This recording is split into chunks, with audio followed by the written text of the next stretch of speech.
At ngayon mga giliw naming tagapakinig, narito si Lola Sela sa kanyang pangalawang kabanata ng kanyang kwento na pinamagatang Ang Taksil, dito sa ating dulang Mga Kwento ni Lola Sela.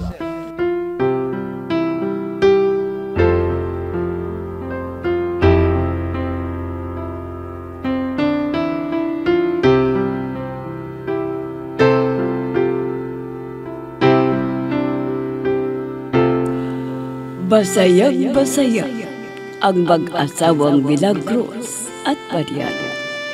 Nag-isilang ang kanilang anak na Durban at walang anumang pinsala sa katawan. Lumipas ang 25 taon, ipinagdiwang nila ang kaarawan ng anak nilang si Chito at kasama na ang pagbubunyi. Dahil ang alam nila, wala na ang bisa ng isang sumpa na galing sa dati nilang katulong. Pinarusahan at namatay noon. Pagkatapos ng kasiyahan, ay parang hinala ng mag-asawa nang mapansin nila na walang napusuhan ang anak nila sa mga nagagandahang bisita nilang dalaga. Isang araw, habang nag-uusap ang mag-amang Herbasyo at ang anak niyang si Marian, lumapit ang isang tauhan at sinabing sinasalakay sila ng mga tauhan ni Don Rustico. Nang malaman niyo ni Chito, hiniling niya sa kanyang ama na siya ang mamuno sa mga tauhan nila para tulungan sila, Don Herbasyo.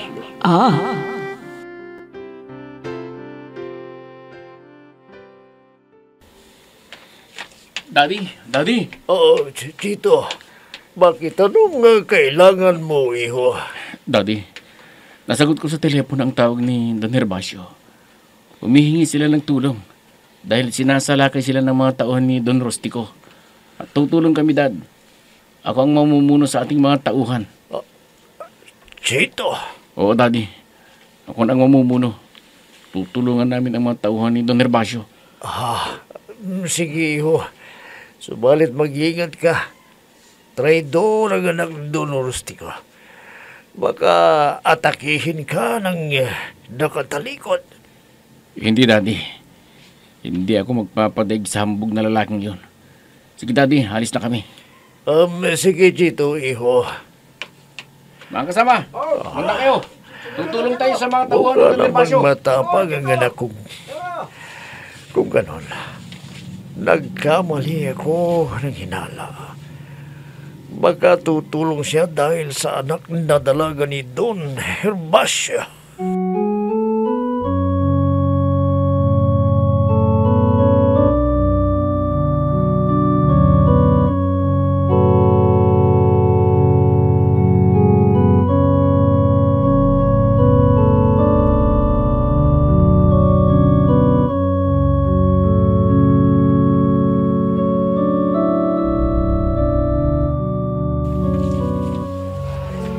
Senyor Herbasyo, nandito po kami kasama ang mga tauhan namin ni Daddy. Nakahanda po kaming tumulong para ipagtanggol ang iyong nasasakupang lupa at ari-arian. Maraming salamat sa iyo, Chito.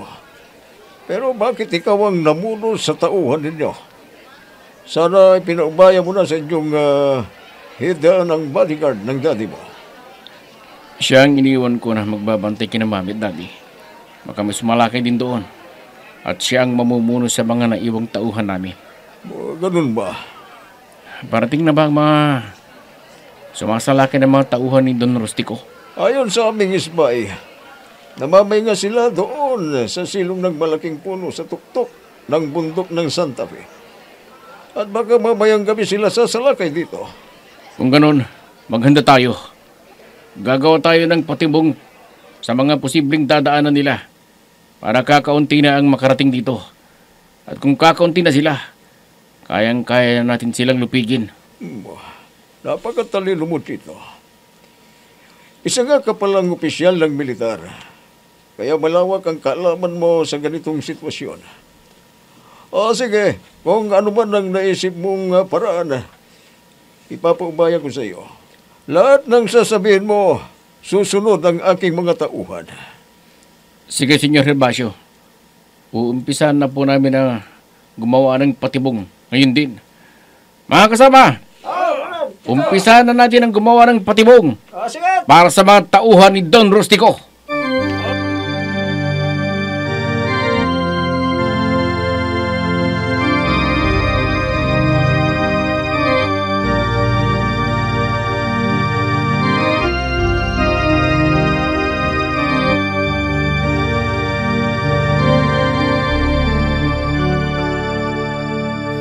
Ano ka mo, Mariano? Umalis si Chito? Saan siya nagpunta? Pinamunuan niya mga tauhan natin. Munta sila sa kaibigan nating si Don Gervasio. Ha? At bakit? Anong gagawin nila doon? Tumawag si Don Gervasio sa telepono na nangangailangan siya ng tulong dahil sasalakayin sila ng mga tauhan ni Don Rustico. Oh, Mariano, bakit mo siya pinayagan? May leader naman ang mga tauhan natin. Baka mapahamak lang siya doon. Opisyal ng military ang anak natin, Milagros. Alam kong kayang-kaya ang magipagdigmaan. At alam ko rin na alam niya ang mga dapat gawin para magtagumpay sa anumang laban. Kaya pinayagan ko siya. Mariano, kinakabahan ako. Huwag ka mag-alala, Milagros. Ramdam ko ang tagumpay ng ating anak. At baka ito na ang paraan para magustuhan niya ang anak na dalaga ni Don Gervasio. At matutupad ang aming usapan na magbabalai kaming dalawa.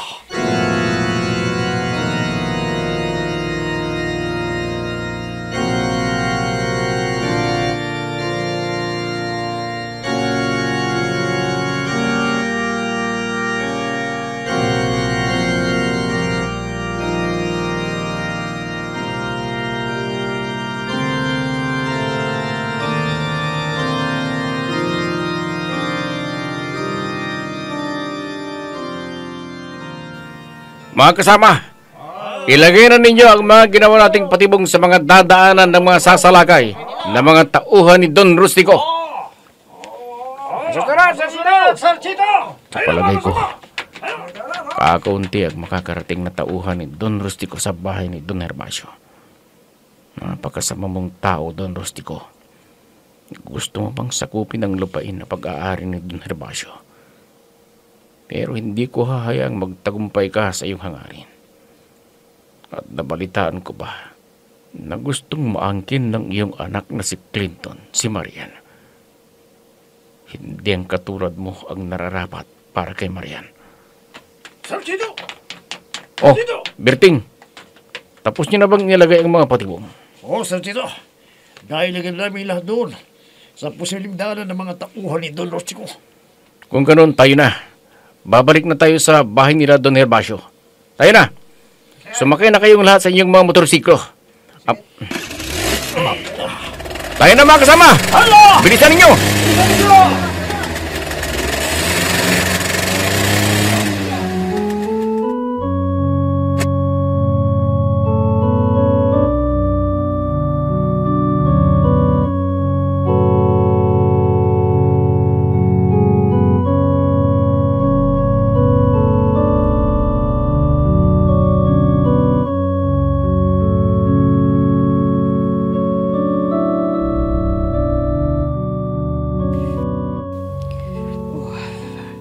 Kinakabahan ako. Hindi ko alam kung ano na ang nangyayari sa mansyon nila Don Gervasio. Sana, walang masamang mangyayari kay Chito. Baka hindi ko matanggap kapag may masamang mangyari sa kanya. Kung bakit kasi siya pa ang namuno sa mga tauhan namin, hindi na siya bumalik sa kanilang kampo. nandito ako sa mga sabitan ng mga damit ni Chito. Teka, ano bang nangyari sa isang damit niya? Bakit may dumi? Alea! Alea! Ano po yun, Ma'am Milagros? Ano bang nangyari sa isang damit ni Senyorito Chito mo, ha? Ha? Ano bang nangyari sa damit ni Senyorito Chito, Ma'am? Hayan, tingnan mo. May dumi ang isang uniforme niya. Anong ginawa mo? Ha? Gun po. Siguro, narumihan doon sa pinagsampayan namin, Ma'am. Sa susunod, ingatan ninyo ang mga damit niya. Lalo na tong uniforme niya sa militar. Aray ko ba, Ma'am? Ang buko! Ang sakit po! Tama na po, tanga-tanga Ma'am! mo! Aray ko! Bobo! Tama na Lagi po! ko na lang sinasabi na ingatan ninyo ang damit ng anak ko! Papaya ka! Paumanin mo. Ma'am Milagros. Kukunin ko na po at ulitin kong dapat. Sige! Gawin mo na kaagad. Baka ano pang maisipan kong gawin sa'yo! Bilisan mo! Opo, Ma'am! Opo! Nakakainis. Napakabobo ng babaeng yon. Ilang beses ko na siyang sinabihan na ingatan na niya ang damit ni Chito. Nadudumihan pa rin. Ay, nako. Sobra na ang pagkabobo niya. Puh!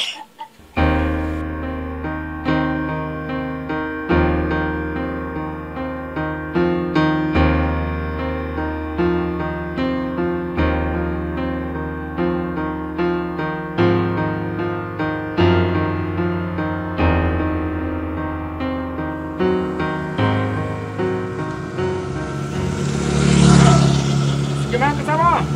Magpahinga na kayo! Hintayin na lang natin dumating yung mga kalaban! Chito! Nandito ka na pala. Oh, Marian! Nahanda ko na ang mga tauhan. Huwag kang mag-alala. Tiyak nakakaunti na ang mga tauhan ni Don Rustico na makakarating dito. Dahil naglagay kami ng mga patibong sa mga dadaanan nila. At bago sila makarating dito, mababawasan na sila sa mga dadaanan nila. Ganun ba? Maraming salamat sa'yo. Kung wala ang tulong sa mga tauhan namin, magtatagumpay si Don Rustico sa binabalak niyang panakop sa aming ari-arian.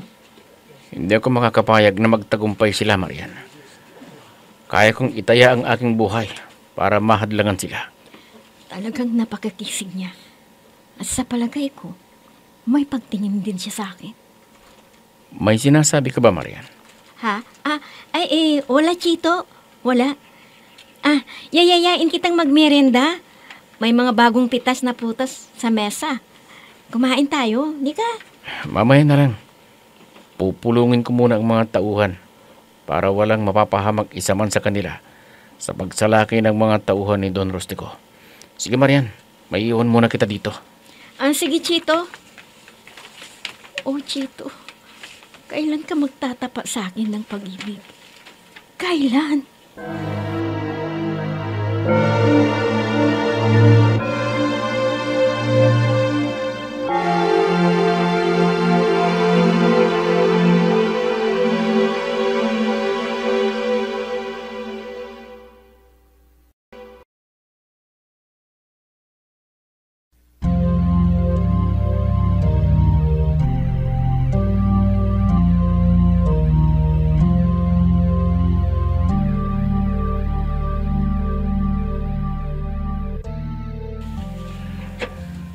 Milagros, narinig kong parang may pinagagalitan kang katulong kanina.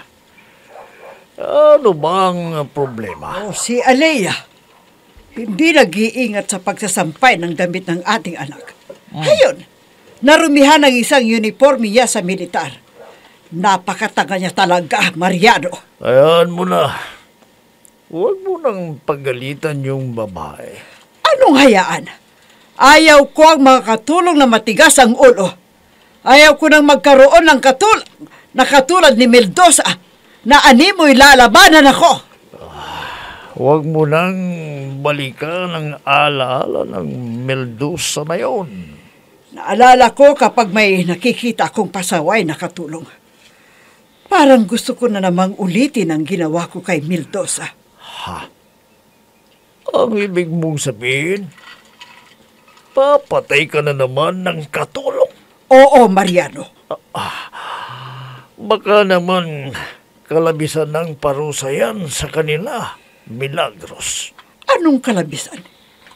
Iniisip ko lang ang posibleng mangyari kapag pinabayaan ko sila. Gusto kong matakot sa akin ang mga katulong para hindi nila tangkahin na gayahin si Meldosa.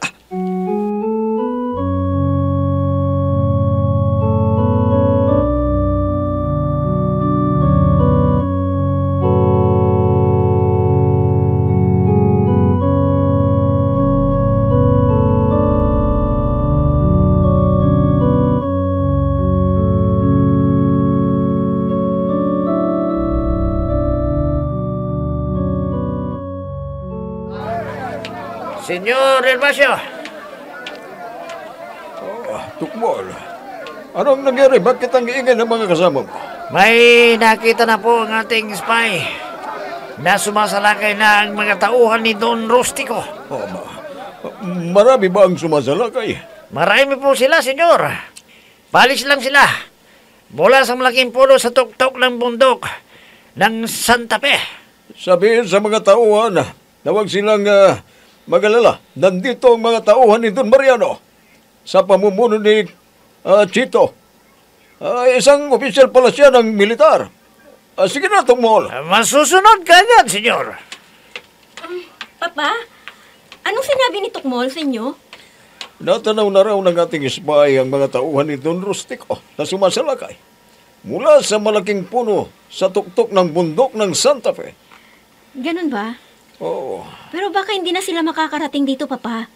Dahil sabi ni Chito, naglagay sila ng mga patibong sa lahat ng posibleng dadaanan ng mga sasalakay.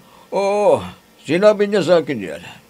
Sana nga, magtagumpay sila para hindi tayo mapahamak.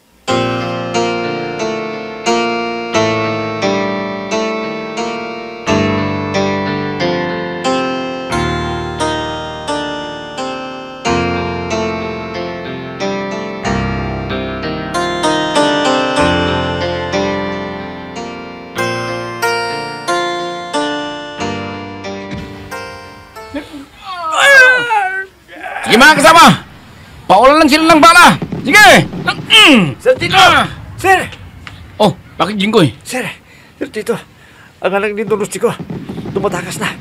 Nandun na siya sa likod ng nasyon. Ha? Ako nang bahala sa kanya. Kailangang mahuli natin siya. Kayo munang bahala dito. Kayang-kaya na natin sila dahil kakaunti ang nakarating. Sige, alis na ako. Sige, sir. Hahabulin ko ang Clinton na yon. Sige sir, kami na bahala dito.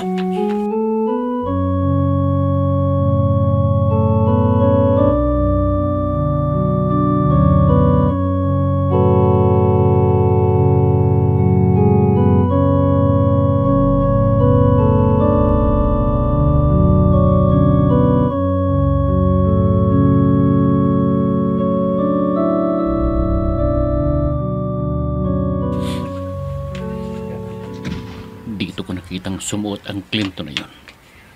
Clinton! Alam kong nandyan ka. Labas ka at magtus tayo. Napakasama ninyong mag-ama ni Don Rustico. Oh, doon siya nagtatago sa masukal na damuhan. Dahan-dahan akong pupunta ron. Ihahanda ko ang aking baril. Oh.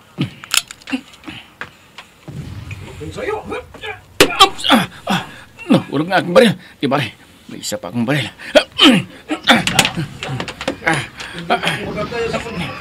Hindi mo ko kaya suntukan, Chito! Hindi mo ko kaya. Marami ka pang kakainin bigas. Hindi ako kumakain ng bigas. Binabayo at sinasaing ko muna bago ko kainin. Di tulad ninyong mag-ama. Bigas pa lang. Kinakain nyo na. Napakasama ninyong mag-ama.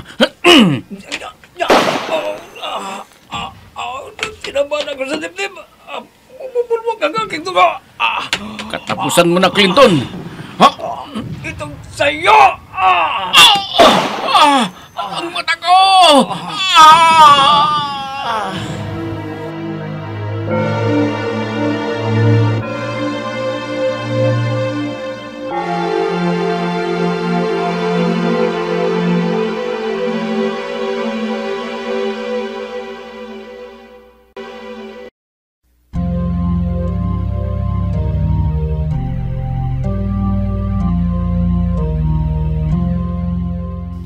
Ano kaya ang mangyayari sa tagpong yun? Mga mahal naming tagapakinig, abangan ang susunod na kabanata ng ating kwento na pinamagatang Taksil, dito sa ating dulang. Mga kwento ni Lola Sela. Mga nagbigay buhay sa ating dula: Myra Abrihal Narnola, Susan Malignem, Ami Diaz, Oscar Ora, Robert Di Guzman, Jun Cabato, Eva Alcoreza. Technical Supervision at Musika, Oscar Ora. Nilapatan ng tunog, Robert Di Guzman. Sa panulat at direksyon, Emma Dalupe. Mga kwento ni Lola Sela. Inihahandog ng IFRI Recording Studio para sa pambansang radyo ng Pilipinas, Bombo Radio, Philippines.